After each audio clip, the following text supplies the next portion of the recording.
Big 5 personality traits में से third trait है एक्सट्रावर्जन, जो सिंपली बताता है कि एक इंसान कितना हैप्पी, एंथुसियास्टिक और जॉयफुल फील करता है जब वो एक सोशल सिचुएशन में होता है। और जो पर्सनैलिटीज एक्सट्रावर्जन में हाई स्कोर करती हैं उन्हें कैरेक्टराइज किया जाता है as really talkative and assertive. They are concern with the breadth of activities as oppose to their depth. They crave social contact, they really enjoy planning parties and making people laugh, they take part in community activities, they can be persuasive, captivating, they are likely to speak first and take action in meetings, they tend to remember positive things from the past, and they generally have a high self-esteem, particularly if they are low in neuroticism.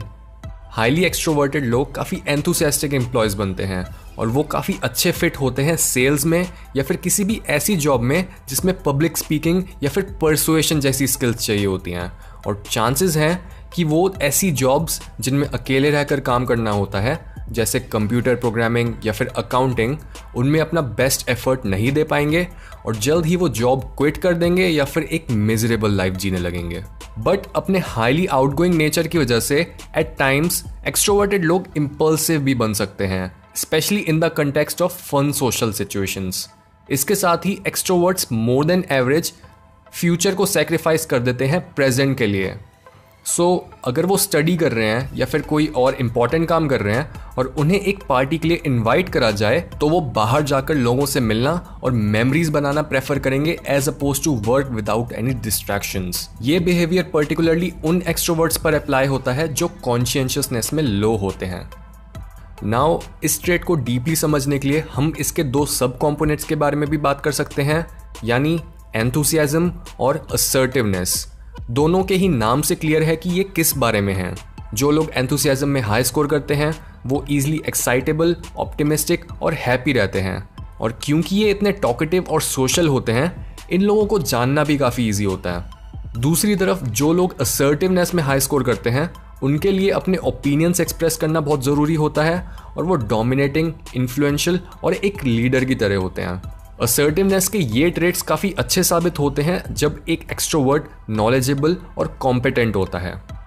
Spectrum के दूसरे and पर जो लोग extraversion personality trait में लो score करते हैं, यानी कि जो लोग इंट्रोवर्ट्स होते हैं, वो सोशलाइज करने के बाद काफ़ी ड्रेन्ड फील करते हैं। उनके लिए कन्वर्सेशंस को स्टार्ट करना और उन्हें मेंटेन करे रखना काफ़ी मुश्किल होता है। वो स्मॉल टॉक करना प्रेफर नहीं करते, उनके लिए सेंटर ऑफ अटेंशन बनना काफ़ी मुश्किल होता है। वो कुछ भी बोलने से पहले काफ़ी बार सोचते हैं और उन्हें उन एक्टिविटीज़ में इंडल्ज होना बहुत पसंद है जो अकेले में एंजॉय करी जा सकती हैं, जैसे रीडिंग, राइटिंग, यूजिंग कंप्यूटर्स या फिर हाइकिंग।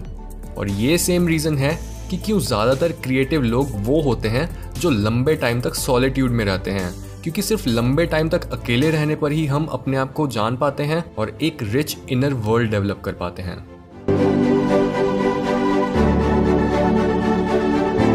ये क्वेश्चन हमेशा से ही काफ़ी कंट्रोवर्शियल रहा है कि एक्सट्रावर्जन किस फैक्टर का रिजल्ट है, नेचर का या फिर नर्चर का। एक रिसर्च पेपर जहां पर ट्विंस को स्टडी किया गया उसमें पता चला कि एक्सट्रोवर्ट बनने में 39 to 58% कॉन्ट्रीब्यूशन रहता है जेनेटिक्स का। और जहां तक एनवायरमेंटल फैक्टर्स की बात है, शेयर्ड फैमिली एनवायरनमेंट से ज़्यादा इंपॉर्टेंट होता है एक इंडिविजुअल का एनवायरनमेंट। यानी अगर एक टीनेजर के पेरेंट्स इंट्रोवर्ट्स हैं बट उसका फ्रेंड सर्कल एक्सट्रोवर्ट से भरा हुआ है तो चांसेस हैं कि टाइम के साथ साथ वो भी एक एक्सट्रोवर्ट बन जाएगा। अगर हम एक्सट्रावर्जन के फिजियोलॉजिकल कॉजेस के बारे में बात करें तो एक इंग्लिश साइकोलॉजिस्ट हैंस आइजनेक ने हाइपोथेसाइज किया कि शायद एक इंसान को एक्सट्रोवर्ट या इंट्रोवर्ट बनाने वाले ब्रेन का पार्ट सेरिब्रल कॉर्टेक्स है और इंट्रोवर्ट्स में ये पार्ट ज़्यादा स्टिमुलेटेड रहता है, जबकि एक्सट्रोवर्ट्स एक्सटर्नल स्टिमुलेशन पर डिपेंडेंट रहते हैं। और ये हमारे ब्रेन की दो डिफरेंट टेक्निक्स हो सकती हैं अपने एनवायरनमेंट को बेहतर समझने के लिए।